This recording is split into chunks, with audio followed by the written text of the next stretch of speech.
अब अगर आप ये पार्ट देख रहे हो तो आई होप आपने इसका पिछला पार्ट देख लिया है, और अगर नहीं तो इसका लिंक मैंने आई बटन और डिस्क्रिप्शन में मेंशन किया है, जिसे देखना ना भूलिएगा, वरना ये वीडियो आपके पल्ले नहीं पड़ेगी।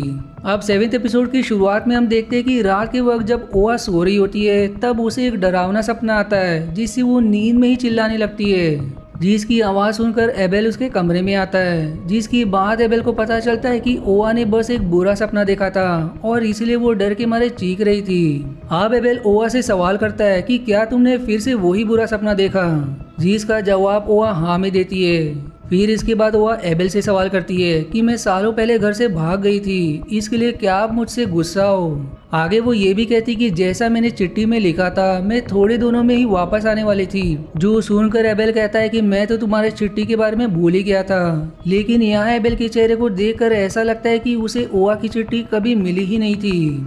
अब अगले दिन ओआ एक थेरेपिस्ट से मिलती है जिसका नाम एलियस था। यहाँ वह उसे अपने कल रात के सपनों के बारे में बताते हुए कहती है कि वहाँ चारों तरफ कांच की दीवारें थी और कहीं से बर्तनों की आवाज आ रही थी। जो सुनकर एलियस ओआ से कहती कि ऐसे सपने तुम्हें तभी आते जब तुम्हारी जिंदगी में कुछ बड़ा होने वाला हो।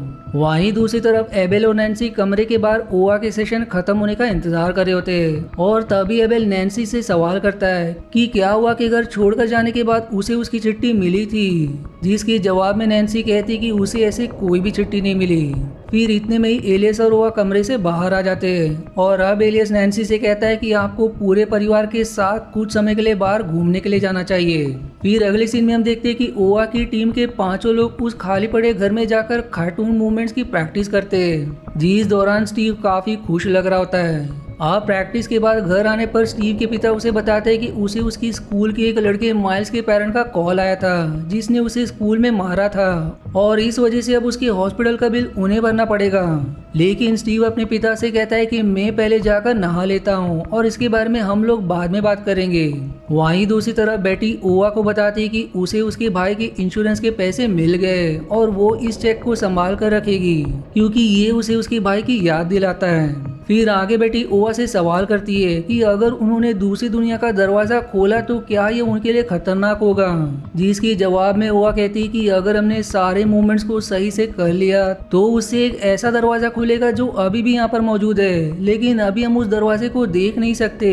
अब अगले सीन में बेटी अपने कार से कहीं जा रही होती है, और तभी वो रास्ते में देखती है कि 2 लोग स्टीव को जबरदस्ती पकड़कर अपने साथ एक वैन में बैठकर कहीं ले जा रहे होते हैं। जो देख कर बेटी उस वैन का पीछा करती है, और ये सीन फिर यहीं कट हो जाता है।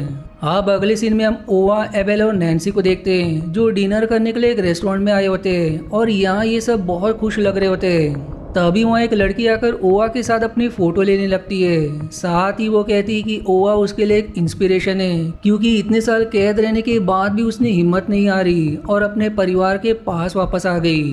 पर ये सब देखकर नैन्सी बहुत गुस्सा हो जाती है और वो वेटर को उनके लिए पानी लाने को कहती है।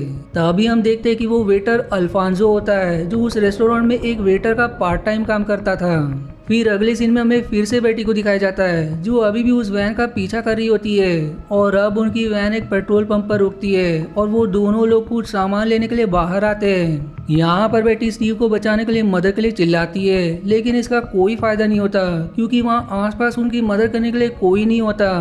अब आखिर में स्टीव को उन लोगों से बचाने के लिए बेटी अपने भाई का लाइफ इंश्योरेंस का चेक उन्हें दे देती है, जिसके बाद वो स्टीव को छोड़ देते हैं। वहीं दूसरी तरफ रेस्टोरेंट में नैन्सी ओआ से उसके पीठ के निशानों के बारे में पूछती है, जिस पर ओआ उसे बताती है कि ये निशान उसने खुद ही बनाए हैं ताकि वो अपने मूवमेंट्स को याद रख सके। साथ ही वो ये भी शेयर करती है कि वो एक ओरिजिनल एंजल यानी कि ओआ है। अब ये सब सुनकर नैन्सी गुस्से में ओआ को एक थप्पड़ मारती है, जो सब देखकर अल्फोंसो ओआ को अपने साथ वहाँ से ले जाता है। अब वो दोनों उसी खाली पड़े घर पर पहुँचते हैं, जहाँ अल्फोंसो ओआ से सवाल करता है कि उसने उन्हें अपनी जिंदगी के बारे में इतना कुछ बताया लेकिन कभी भी अपने पेरेंट्स के बारे में कुछ नहीं बताया। ओआ अब गुस्से में इसका जवाब देते हुए कहती कि उन्होंने उसे हमेशा पागल समझा और दवाइयाँ लेने पर मजबूर कर दिया। वो उसके पेरेंट्स नहीं है। लेकिन अल्फोंसो उसे समझाता है कि जब तुम्हारे पास ऑप्शन था कि तुम खार्टून और अपने पिता के साथ दूसरी दुनिया में रह सकती हो, तब भी तुमने वापस लौटने का फैसला किया क्योंकि तुम जानती थी कि तुम्हारी जिंदगी तुम्हारे पेरेंट्स के बिना अधूरी है। फिर थोड़ी देर बाद स्टीव भी वहाँ पर आ जाता है, जो बहुत गुस्से में होता है, जो वहाँ पर इल्जाम लगाता है कि उसने उनका इस्तेमाल सिर्फ अपने फायदे के लिए किया है। जो सब सुनकर वह स्टीव को शांत करने के लिए उसे गले लगा लेती है। लेकिन उस वक्त स्टीव इतने गुस्से में होता है कि वो पास में पड़ी हुई एक पेंसिल उठाकर ओवा के पेट में ही घुसा देता है, जिससे ओवा को बहुत तकलीफ होती है। लेकिन फिर भी वो स्टीव को गले लगाए रखती है। जो सब देखकर अब स्टीव की आंखों में आंसू आ जाते हैं और अब वो ओवा से पूछता है कि उसने इतने सालों तक ये सब कैसे सहन किया, जिसके जवाब में ओवा कहती कि वो कभी कमजोर नहीं पड़ी क्योंकि वो अकेले नहीं थी।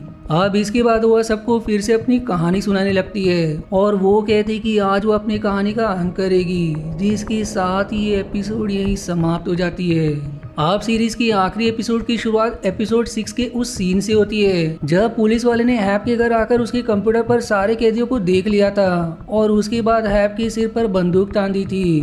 फिर पुलिस ऑफिसर हैप को गिरफ्तार करने वाला होता है, लेकिन हैप उससे कहता है कि तुम्हारी पत्नी एवरिन को जो बीमारी है उसका कोई इलाज नहीं है, लेकिन अगर तुम मुझे गिरफ्तार ना करो तो मैं तुम्हारी पत्नी को ठीक कर सकता हूँ। जो सुनकर वो पुलिस ऑफिसर थोड़ा इमोशनल हो जाता है और फिर अपनी बीमार पत्नी एवलिन को लेकर हैप के बेसमेंट में आता है, जहां सभी कैदी पुलिस को देखकर काफी खुश होते हैं क्योंकि उन्हें लगता है कि पुलिस उन्हें बचाने आई है।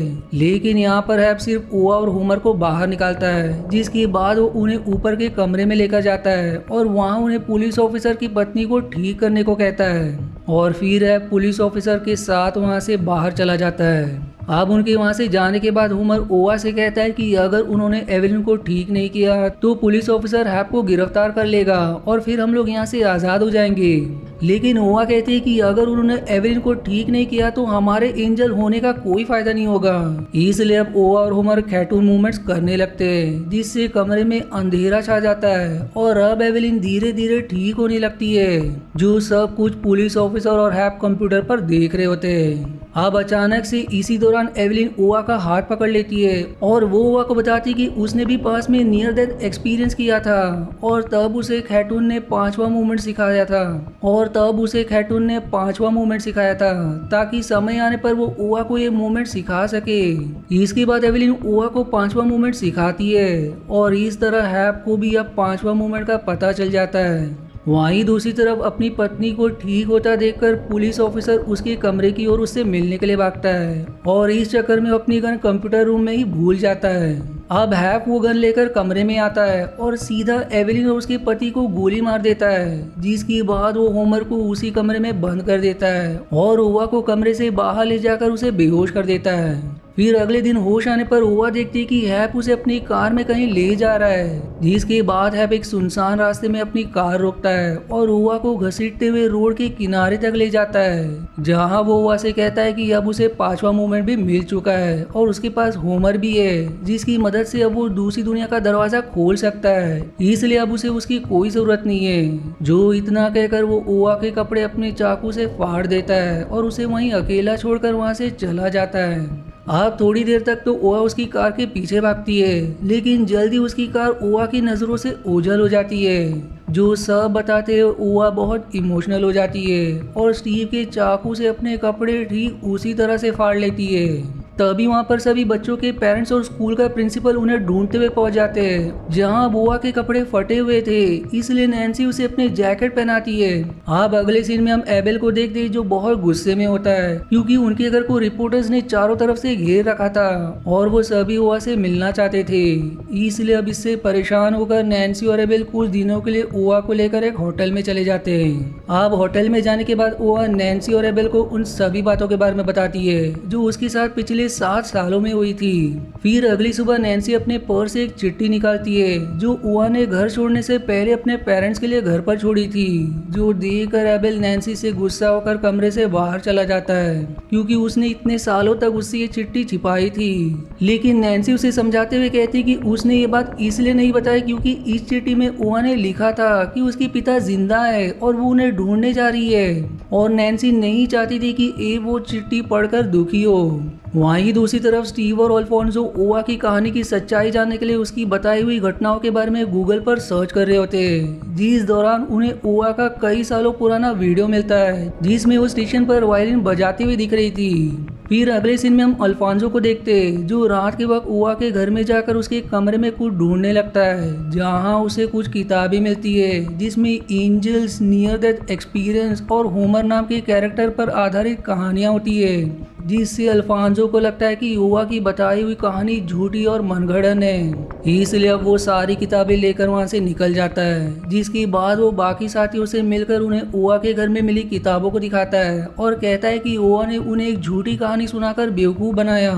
इसके बाद सभी वहां से चले जाते हैं, लेकिन बक उन किताबों में से एंजल वाली एक किताब रख लेता है। अब अगले सीन में कुछ हफ्तों बाहर का समय दिखाया जाता है, जहां ओआ और एबेल साथ में अपने घर के गार्डन में कुछ पौधे लगा रहे होते हैं, जहां उन दोनों की बातें सुनकर हमें पता चलता है कि ओआ ने फिर से स्कूल जाकर पढ़ने का फैसला किया है, साथ ही अब वो अपनी दवाइयाँ भी लेने लगी है।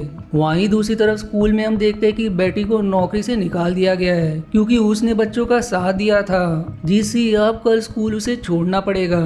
अब अगले सीन में हम ओआ को देखते हैं जो नहाते वक्त बाथरूम में ही सो जाती है और उसे फिर एक बुरा सपना आता है और जागने पर उसकी नाक से खून बहने लगता है, जिसके बाद वो एबेल से कहती है कि अब उसे पता है कि उसे क्या करना है, इसलिए अब वो जल्दी से स्कूल जाने के लिए भागती है। वहीं दूसरी तरफ स्कूल की कैंटीन में एक आदमी गोलियां चलाने लगता है और गोलियों की आवाज सुनकर बेटी भी वहां पर आ जाती है, इसलिए स्टीव सभी से इशारे में मूवमेंट शुरू करने को कहता है, जिसके बाद वो सभी खड़े होकर मूवमेंट शुरू कर देते हैं, जो सब देखकर उस आदमी को कुछ समझ नहीं आ रहा होता। और तभी कैंटीन में काम करने वाला एक आदमी उसके ऊपर कूद कर उसकी गन लेने की कोशिश करता है, लेकिन इस दौरान गन से गोली चल जाती है और वो गोली खिड़की के दूसरी तरफ खड़ी ओआ को लगती है, जो वहाँ खड़ी होकर सभी के साथ मूवमेंट्स कर रही थी। फिर तभी उनकी 5वीं मूवमेंट भी पूरी हो जाती है, जिसके बाद अब ओआ को इलाज के लिए एम्बुलेंस में लेकर जाते हैं और जाते वक्त ओआ स्टीव और बाकी से कहती कि आखिरकार हमने कर दिया,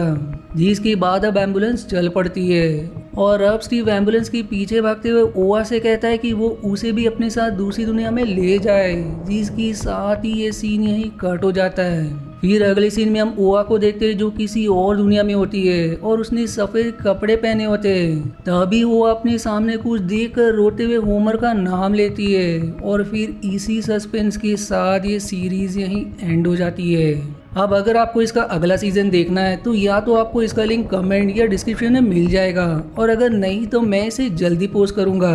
तब तक के लिए धन्यवाद दोस्तों। आशा है आपको मेरी एक्सप्लेनेशन पसंद आई।